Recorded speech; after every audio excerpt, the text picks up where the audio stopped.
हाँ भाई, सभी लोगों को नमस्कार। एक बार फिर से स्वागत है आप सभी लोगों का आपके अपने परिवार प्रेपकर में। क्या हाल चाल है जी? Very good morning to all of you. आज सुबह का समय है। मंडे को आपको नहीं मिला होगा क्योंकि संडे वाली छुट्टी के कारण मंडे की क्लास का सुबह 5 बजे नहीं होता है। बाकी आपके क्लासेस कंटिन्यू चल रही है। हम पढ़ रहे थे बहुउद्देश्य राष्ट्र योजनाएं, मल्टी रिवर या मल्टीपर्पज रिवर प्रोजेक्ट्स पढ़ रहे थे। तो आज पहली, अरे यार आ जाइए, चलो जी। तो आज है सबसे पहले फरक्का बैराज, फरक्का बांध की हम बात करेंगे। और फरक्का बांध कहां स्थित है? गंगा और भागीरथी नदी पर स्थित है। याद रखना, ये पश्चिम बंगाल में स्थित है। पश्चिम बंगाल में गंगा और भागीरथी नदी पर स्थित है फरक्का परियोजना। ये इसका उद्देश्य है बिजली शक्ति का या विद्युत शक्ति का उत्पादन, सिंचाई तथा नौ परिवहन के लिए सुविधा उपलब्ध कराना। आपको एक और बात बता दूं कि ये जो गंगा भागीरथी पर फरक्का बैराज है, यहां पर राष्ट्रीय जलमार्ग भी बनाया जा रहा है। राष्ट्रीय जलमार्ग नीति के अंतर्गत भारत का पहला राष्ट्रीय जलमार्ग यही बना है। फरक्का बैराज में, फरक्का परियोजना के अंतर्गत ये नौ परिवहन के लिए भी सुविधा उपलब्ध है। याद रखना, फरक्का परियोजना में नौ परिवहन सुविधा मतलब बेसिकली ट्रांसपोर्टेशन की सुविधा भी यहां उपलब्ध है। और ये कहां स्थित है? ये पश्चिम बंगाल में आपका स्थित है। अगला है काकड़ापार परियोजना। काकड़ापार परियोजना की बात करूं तो काकड़ापार आपको न्यूक्लियर रिसर्च सेंटर भी आपको ध्यान होगा। काकड़ापार नाभिकीय अनुसंधान केंद्र भी आपको पता होगा। काकड़ापार कहां स्थित है? गुजरात में है। एक चीज और याद रखिएगा, यह ताप्ती नदी पर स्थित है। कौन सी नदी पर स्थित है? यह ताप्ती नदी पर स्थित है। और यह सिंचाई की सुविधाएं उपलब्ध कराता है। कौन सी सुविधाएं? सिंचाई की सुविधाएं उपलब्ध कराता है। काकड़ापार इज इन गुजरात और यह ताप्ती नदी पर बना हुआ है। अगला है तवा परियोजना। तवा परियोजना से आपको पता चल गया होगा, यह तवा नदी पर बना है। और तवा नदी कहां बहती है? मध्य प्रदेश में बहती है। और इसका उद्देश्य है सिंचाई की सुविधाएं उपलब्ध कराना। हमने सबसे पहले देखा फरक्का बैराज। फरक्का बैराज गंगा और भागीरथी नदी पर स्थित है, पश्चिम बंगाल में स्थित है। दूसरा हमने देखा काकड़ापार परियोजना। काकड़ा परियोजना गुजरात के अंदर है और काकड़ापार ताप्ती नदी पर बना हुआ है। फिर हमने देखा मध्य प्रदेश में स्थित तवा परियोजना, जो कि तवा नदी पर बना हुआ है और यह मध्य प्रदेश में स्थित है। और इसका उद्देश्य है सिंचाई की सुविधाएं उपलब्ध कराना। एक बार जरा विहंगम सा दृश्य देख लीजिएगा कि इनको देखने पर आपको कैसा लगता है। यह फरक्का परियोजना। फरक्का परियोजना फिर से मैं याद करवा दूं आप लोगों को, याद रखना बच्चा।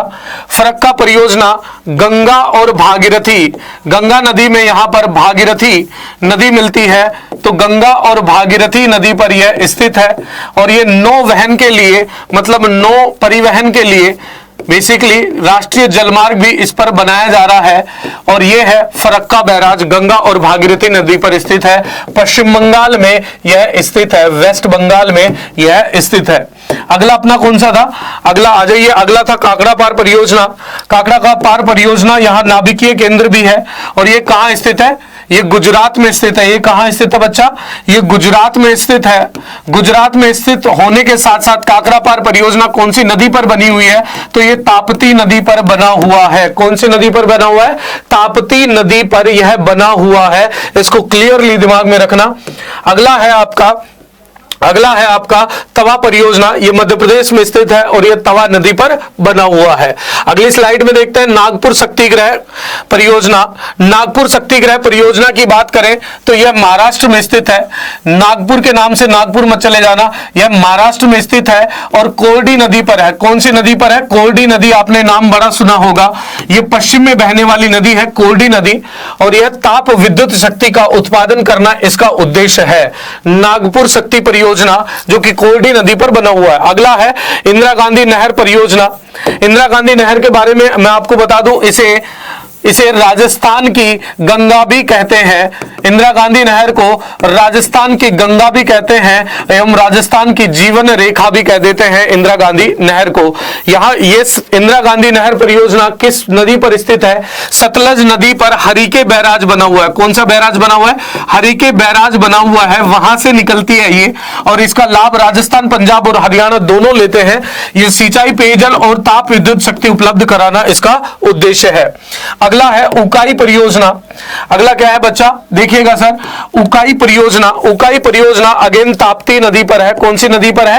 ताप्ती नदी पर है। ताप्ती नदी पर एक परियोजना हमने पहले कौन सी पढ़ी? काकरापार परियोजना। कौन सी नदी परियोजना पढ़ी? काकरापार ये परियोजना, वो भी ताप्ती नदी पर था। और ये आपके सामने मैंने बताया उकाई परियोजना, ये भी ताप्ती नदी पर स्थित है और यह भी गुजरात में स्थित है। यहां विद्युत शक्ति का उत्पादन एवं सिंचाई की सुविधाएं उपलब्ध कराना इसका मुख्य उद्देश्य है। एक बार इनका दृश्य देख लीजिएगा, फोटो देख लीजिएगा और जल्दी से मेरे साथ रिवीजन करिएगा। सबसे पहले है इंदिरा गांधी परियोजना, उसमें नागपुर शक्ति परियोजना थी। इंदिरा गांधी नहर परियोजना, ये सर्वाधिक इंदिरा गांधी नहर राजस्थान में बहती है, लेकिन इस परियोजना का लाभ राजस्थान, पंजाब, हरियाणा तीनों राज्य लेते हैं। और इंदिरा गांधी नहर किस पे बनी हुई है? तो आपको बता दूं, सतलज नदी पर बनी हुई है। किस नदी पर बनी हुई है? सतलज नदी पर बांध बना हुआ है, हरिके बैराज, उस पर यह बना हुआ है। चलिए भाई अगला, चलिए, ये सबको याद होगा, ये तो वैसे भी याद होगा। उकाई परियोजना अभी हमने बात करी थी, उकाई परियोजना की कोल्डी नदी पर स्थित है। आगे चलिए, आगे चलते हैं तो हमें मिलता है, आगे चलते हैं तो हमें मिलता है पोंचामपाद परियोजना। पोंचामपाद परियोजना की बात करूं तो ये गोदावरी नदी पर है और ये कर्नाटक में स्थित है। पोंचामपाद परियोजना कहां स्थित है? गोदावरी नदी पर स्थित है और कर्नाटक में यह स्थित है। दिमाग में डाल लीजिएगा, मालप्रभा परियोजना, मालप्रभा नदी, और यह कर्नाटक में है। कर्नाटक मालप्रभा परियोजना कर्नाटक नदी पर बनी हुई है और इससे सिंचाई की सुविधाएं उपलब्ध कराना इसका उद्देश्य है। अगला है महानदी डेल्टा परियोजना। महानदी की मैं बात करूं तो यह महानदी रिवर पर है, उड़ीसा में महानदी स्थित है और यह सिंचाई की सुविधाएं उपलब्ध कराना इसका उद्देश्य है। कौन सी सुविधाएं? सिंचाई की सुविधाएं उपलब्ध कराना इसका उद्देश्य है।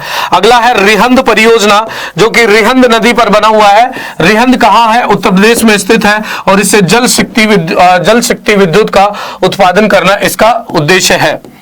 आगे की परियोजनाएं अपन कल करेंगे, नाश्ता थोड़ा सा कम होना चाहिए। आगे की क्लासेस हम आपको कल करवाते हैं, तब तक के लिए ध्यान रखें, ख्याल रखें। सुबह का नाश्ता सीरीज चल रही है अपनी, 22वीं 23वीं क्लास है। छोटे छोटे 5-5 10-10 मिनट के ये स्लॉट होते हैं, जिनमें हम आपको कुछ महत्वपूर्ण चीजें याद करवाने की कोशिश करते हैं। तो नीचे कमेंट सेक्शन में जरूर लिख के बताइएगा आपको ये सेशन कैसा लगता है, इस सेशन से और क्या उम्मीदें हैं, आपको क्या लगता है कि और कौन सा सेशन चलाया जाना चाहिए। तब तक के लिए धन्यवाद, ख्याल रखिए, लाइक जरूर करिएगा, शेयर जरूर करिएगा। जिन्होंने अभी तक चैनल को सब्सक्राइब नहीं करा है, please subscribe the channel. Thank you so much. जय हिंद, धन्यवाद।